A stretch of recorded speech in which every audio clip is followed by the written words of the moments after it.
Hello बंधुসকল আজি আপোনালোকক দেখাম গ্ৰাইন্ডাৰ মেচিনত আপোনালোকে দুটা ব্লেড লগাই কেনেকৈ কাটিং কৰিব।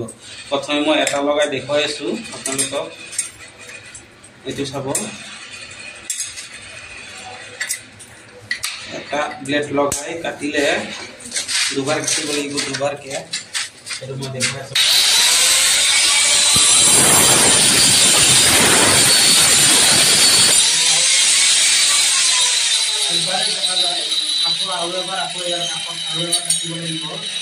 और যদি আপোনালোকে শৰ্টকাট ভাবে যায় একেবাৰে তো মই দুটাই কাটিম, তেতিয়াহলে এনেকুৱা বস্তু এটা লাগিব। এটো সব যদি আপোনালোকে কিনোতে নাপায় মই ডেসক্ৰিপচনত ইয়াৰ লিংকটো দি দিম, আপোনালোকে তাত অনলাইন গৈ কিনিব পাৰিব Amazonৰ পৰা। মই এটো লগাই দেখাই আছো আপোনাক। এটো সব